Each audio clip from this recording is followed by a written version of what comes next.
Dua orang pria yang merupakan spesialis pelaku pencuri kabel berhasil ditangkap polisi saat melakukan pencurian kabel milik Telkom. Dari penangkapan kedua pelaku ini, polisi menyita barang bukti berupa puluhan kabel optik yang berhasil dicuri. Dengan menggunakan sebuah mobil truk, aksi pencurian kabel Telkom ini terjadi di kawasan sepanjang Jalan Raya Tlogomas, Kota Malang. Kasus ini bermula saat petugas Polsek Lowaru yang sedang melakukan patroli rutin. Saat patroli tersebut, petugas mendapati kedua pelaku yakni S dan JP yang sedang menjalankan aksinya. Karena terlihat mencurigakan, polisi pun menghampiri pelaku dan ternyata kedua pelaku saat itu sedang memotong kabel curian. Karena tidak bisa menunjukkan bukti surat tugas, kedua pelaku dengan sejumlah barang bukti ini diamankan petugas.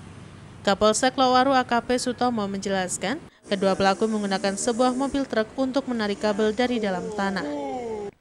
Selanjutnya, pelaku memotong kabel menjadi lebih pendek agar bisa masuk ke dalam truk. Kabel-kabel tersebut nantinya akan diambil tembaganya untuk dijual. Dari pencurian kabel ini, total kerugian yang dialami Telkom mencapai 79 juta rupiah. Selain di Kota Malang, kepada petugas pelaku mengaku juga sudah pernah melakukan aksi pencurian kabel di wilayah Lawang, Kabupaten Malang, dan Dieng, Kota Malang. Selain mobil truk dan kabel, petugas juga menyita barang bukti berupa kapak untuk memotong kabel, serta linggis yang digunakan untuk menggali tanah. Akibat perbuatan yang dilakukan, kedua pelaku dijerat dengan pasal 363 dengan ancaman hukuman paling lama 7 tahun penjara. Tersangka yang bisa kita amankan ada dua, yaitu saudara S sama saudara JP. Untuk barang bukti yang kita amankan yaitu satu kendaraan truk yang digunakan untuk menarik kabel, ya. Terus ada kabel sepanjang 210 meter, di mana kabel ini kabel tembaga ukuran 1000 pair atau 0,6 mm. Kerugian sementara total itu 79.380.000, ya, 79.390.000. Bisa kita amankan berkat pada saat rekan-rekan melaksanakan patroli, karena di depan ada kegiatan yang mencurigakan, sehingga kita tanya dan ternyata dia tidak membawa perlengkapan bukti yang sah, sehingga barang bukti, ya, barang bukti termasuk alat-alat yang digunakan ini bisa kita amankan di Polsek. Perlu kalian ketahui bahwa BB, barang bukti yang sudah diambil, yang sudah dipotong, itu ada beberapa potong yang sudah dimasukkan ke dalam truk. Jadi di dalam truk sana itu ada barang bukti yang sudah dipotong-potong sepanjang panjangnya truk itu. Ya, ini jadi rangkaiannya kalau mereka itu menarik kabel, tarik panjang pakai truk, setelah panjang dipotong, ditaruh di depan ini, ya, di depan ini lalu dipotong pakai kapak ini. Sekali pukul langsung putus. Ya, ini memang sangat luar biasa, ya, dan ini memang sangat berat. Mereka melanggar pasal 363, yaitu pencurian dengan pemberatan. Semen Alfredo melaporkan. Makin meningkatnya pasien COVID-19 di Kota Malang membuat ketersediaan kamar isolasi di rumah sakit rujukan semakin menipis. Saat ini bor atau tempat tidur di rumah sakit rujukan sudah peringatan merah. Hal tersebut disampaikan oleh Kepala Dinas Kesehatan Kota Malang, Dr. Husnul Mu'arif. Ia menyebutkan bed occupancy rate atau bor rumah sakit rujukan COVID-19 di Kota Malang sudah menunjukkan peringatan merah. ICU rumah sakit rujukan sudah 87% terisi, sedangkan bor ruang isolasi mencapai 78%. Semua rumah sakit rujukan COVID-19 sudah diminta untuk menambah jumlah kamar isolasi. Sebelumnya, pemerintah Provinsi Jawa Timur juga sudah mengeluarkan peringatan bahwa bor rumah sakit rujukan di Malang sudah merah. Rumah sakit rujukan diminta untuk menambah bed sesuai kemampuan yang dimiliki. Sementara makin menipisnya bor di rumah sakit rujukan, Dinas Kesehatan Kota Malang juga akan bekerja sama dengan rumah sakit non-rujukan untuk menyediakan bed atau ruangan khusus untuk isolasi pasien COVID-19. Di ICU rumah sakit rujukan kita sudah 87%. bor ICU, sedangkan bor isolasi kita mencapai 78%. Jadi sudah harus ada penambahan bed, dan ini sudah kita sampaikan kepada semua direktur rumah sakit rujukan COVID Kota Malang. Jadi kalau bor rumah sakit Kota Malang sudah disampaikan oleh provinsi masuk merah. Jadi bor rumah sakit rujukan sudah merah. Sehingga ini ditindaklanjuti. Kemarin dari Hermina, kemudian dari Lavalet juga sudah menambah bed sesuai dengan kemampuan yang dimiliki. Hermina kalau tidak keliru 10 bednya tambahan, Lavalet insya Allah 15. Ini belum dapat informasi dari rumah sakit yang lain. Simon Alfredo melaporkan. Sementara itu, lonjakan baru kasus COVID-19 klaster keluarga menyebar ke sejumlah tenaga kesehatan di Dinas Kesehatan Kota Batu. Dari 31 tenaga kesehatan yang dinyatakan positif COVID-19, 6 orang pejabat tenaga kesehatan juga positif COVID-19 setelah dilakukan swab test. Setelah 31 aparatur sipil negara atau ASN di lingkungan pemerintah Kota Batu dinyatakan positif COVID-19, sejumlah kantor dinas di Pemkot Batu disemprot disinfektan. Penyemprotan disinfektan di beberapa kantor dinas di Pemkot Batu ini ditengarai adanya lonjakan kasus baru COVID-19 dari klaster keluarga dan klaster perkantoran. Lonjakan meningkat kasus COVID-19 di lingkungan pemerintah Kota Batu terjadi pada Dinas Kesehatan, yang awalnya pihak Dinas Kesehatan telah melakukan rapat koordinasi dengan para pimpinan puskesmas di Kota Batu. Disinyalir dari kegiatan tersebut 1 orang telah positif COVID-19 dan kelima orang tersebut mengalami gejala. Setelah dilakukan tes swab dinyatakan positif COVID-19. Juru bicara Satgas COVID-19 membenarkan adanya ASN yang terkonfirmasi positif COVID-19. Dan mereka yang terkonfirmasi positif COVID-19 ada 31 ASN dari beberapa dinas di pemerintah Kota Batu. Sementara dari kajian epidemiologi penyebaran COVID-19 berasal dari klaster keluarga yang telah melakukan kontak erat dengan orang yang terkonfirmasi positif COVID-19. Dan hingga saat ini tenaga kesehatan di Kota Batu yang terkonfirmasi positif COVID-19 berjumlah 31 orang tenaga kesehatan yang tersebar di beberapa puskesmas di wilayah Kota Batu. Sampai dengan 26 Juni tahun 2021 ini jumlah tenaga kesehatan yang terkonfirmasi COVID-19 sebanyak 31 orang yang tersebar di Dinas Kesehatan, Puskesmas, dan Rumah Sakit.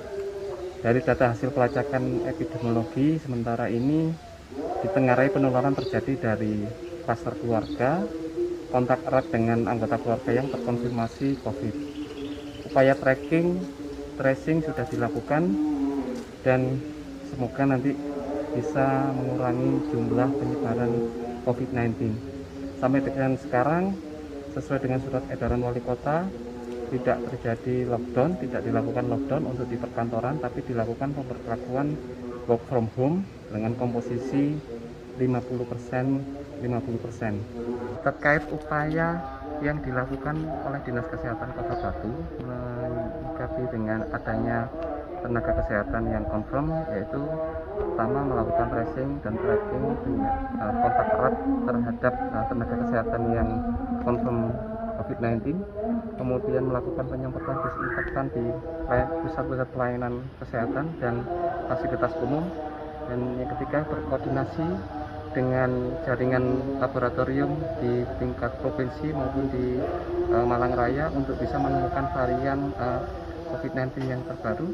Kemudian yang keempat, harapan kami adalah masyarakat tetap tenang dalam menjalankan aktivitas dan jangan lupa tetap menjalankan protokol kesehatan 5M. Yanto Yancung melaporkan. Terima kasih Anda masih setia bersama kami dalam Info 7 Malang Raya. Kementerian Kesehatan melalui Dirjen Pencegahan dan Pengendalian Penyakit akan mempercepat pelaksanaan vaksinasi dengan target 1 juta dosis per hari. Pelaksanaan ini tertuang melalui surat edaran tentang percepatan pelaksanaan vaksinasi COVID-19 melalui kegiatan pos pelayanan vaksinasi dan optimalisasi unit pelaksana teknis vertikal Kementerian Kesehatan. Pemerintah daerah Kota Batu bersama Kepolisian Resort Kota Batu dan TNI terus menggelar vaksin massal dengan target 1 juta vaksin setiap hari. Adapun target vaksinasi 1 juta dosis per hari ini melalui penyediaan vaksin dan logistik vaksinasi COVID-19 yang memenuhi persyaratan mutu, efikasi, dan keamanan. Proses vaksin massal para peserta vaksin dilakukan observasi dan screening. Percepatan vaksinasi COVID-19 dapat dilakukan melalui kegiatan pelayanan vaksinasi yang bekerja sama dengan TNI, Polri, organisasi masyarakat, unit pelaksana teknis atau UPT vertikal Kementerian Kesehatan, seperti kantor Dinas Kesehatan. Diharapkan semua pihak perlu bersinergi dan berkolaborasi untuk dapat mempercepat program vaksinasi nasional sehingga kekebalan kelompok bisa segera tercapai. Sementara kebutuhan vaksin dan logistik vaksinasi COVID-19 disediakan Kementerian Kesehatan sesuai dengan ketentuan yang berlaku. Vaksin dan logistik vaksinasi COVID-19 yang dialokasikan dan didistribusikan pada setiap termin dapat dimanfaatkan untuk pemberian vaksinasi dosis ke-1 dan dosis kedua bagi yang memerlukan, dan datang ke tempat pelayanan vaksinasi. Kapolres Batu menjelaskan, vaksinasi massal diperuntukkan warga masyarakat, tidak hanya yang ber-KTP Batu, namun bagi pekerja dan KTP luar kota Batu, berhak memperoleh suntikan vaksin. Dan untuk Polres Batu hingga saat ini telah melaksanakan vaksin massal melebihi target jumlah yang ditentukan. Namun vaksin massal terus dilakukan sesuai distribusi vaksin dari pemerintah. Sementara hingga saat ini vaksin massal dengan target 1 juta vaksin per hari, Polres Batu bersama Dinkes dan TNI telah melaksanakan vaksin massal terhadap masyarakat umum berjumlah 2.000 orang. Untuk vaksin yang dilaksanakan oleh Polres Batu pada hari ini Sabtu di Likumol atau Batos, ini untuk keseluruhan masyarakat Batu. Dan untuk total yang sudah kita laksanakan sampai sekarang target dari 1.500 sampai sekarang sudah 2.373. Jadi memang kita sudah alhamdulillah karena animo partisipan dari warga Kota Batu yang sangat senang atau ada kemauan untuk divaksin sehingga kami pun bersyukur bisa melebihi daripada yang diharapkan. Jadi untuk pelaksanaan vaksinasi kita berikan kepada masyarakat Batu maupun yang bekerja di Batu dan yang pasti untuk herd immunity nasional. Inilah apa yang ada di Batu kita vaksin secara keseluruhan nantinya. Yanto Yancung melaporkan. Meningkatnya kasus penyebaran COVID-19 di Malang Raya tidak menyurutkan warga luar kota untuk berkunjung ke Malang Raya. Akibatnya, pintu masuk ke Kota Malang maupun menuju Kabupaten Malang dan Kota Batu ramai kendaraan. Tidak hanya itu, meningkatnya volume kendaraan menjelang akhir pekan berdampak pada penumpukan kendaraan di beberapa titik jalan. Peningkatan kasus terkonfirmasi positif COVID-19 baik di Kota Batu, Kota Malang, dan Kabupaten Malang tidak menyurutkan minat warga luar kota untuk datang dan berlibur ke Malang Raya. Akibatnya pintu gerbang masuk di beberapa titik jalan terlihat ramai dan sesekali antrian panjang kendaraan terjadi. PPKM Mikro yang masih diberlakukan di wilayah Jawa Timur dengan pengetatan protokol kesehatan di semua tempat wisata maupun pusat keramaian lainnya diharapkan bisa mencegah penyebaran COVID-19 dan aktivitas perekonomian masih bisa berjalan dengan dukungan warga masyarakat luas. Ramainya kendaraan yang masuk ini mulai terlihat di gerbang masuk Kota Malang, Jalan Balai Arjosari, dan Jalan Ahmad Yani, baik yang menuju ke jalan utama pusat kota maupun yang melintasi Jalan Panji Suroso. Tidak jauh berbeda terlihat di eksit tol Karanglo, arus kendaraan menuju Karangploso dan Batu terlihat ramai sejak pukul 10 pagi dan sampai menjelang siang. Tidak terjadi kemacetan, hanya beberapa saat tersendat. Menurut salah seorang warga menjelaskan keheranannya dengan masih ramainya kendaraan yang masuk ke Malang Raya dengan kondisi penyebaran COVID-19 yang mulai kembali meningkat, termasuk di beberapa kota lainnya di Jawa Timur. Seperti pada pukul 11 siang terlihat arus menuju Karangploso dan Batu mulai mengantri di sepanjang Jalan Raya Tunjung Tirto sampai dengan perempatan Kepuharjo. Di pertigaan Kepuharjo, kendaraan dari arah Karanglo bisa belok kiri, belok kanan, dan juga lurus, sehingga mengakibatkan penumpukan kendaraan, sekalipun sudah ada pengaturan oleh beberapa supeltas. Ya masih ramai, kemungkinan dari luar kota kan ya masih gimana ya, kalau nggak melencer itu kemungkinan juga kurang jenuh ya. meskipun ya sebenarnya kalau di Batu juga mungkin banyak masih orang-orang yang terkena COVID, tapi Iya. ya, Kota Malang juga mulai meningkat sekarang ini sama. nah iya di mana-mana juga meningkat, tapi kok harus ke Batu kok masih banyak sekali. Ya. Jam berapa ramainya tadi? Ya mulai sekitar jam 10 mulai. 10 Jam aja. 9 belum Ya. jam 10 mulai. Sampai jam berapa biasanya kalau sudah kayak gini? Ya kalau Sabtu sampai agak sore. Agak sore Pak ya. Kalau Minggu enggak, kalau Minggu sampai hanya karena Berarti kalau dari Pak ya, dari ya, Sabtu sampai agak sore macet. tetap aja Pak ya. Padahal sudah kondisi kayak gini Pak ya. Iya, cuma Ya. ya setelah. Nggak takut mereka kelihatannya.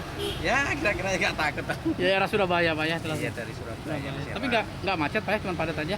Ya nggak begitu macet. Oh cuma macet Pak Ya, ya. cuma ya hanya tertentu untuk jam-jam tertentu macet, merorong. Lenggang lagi Pak ya. Yondik Mawan melaporkan.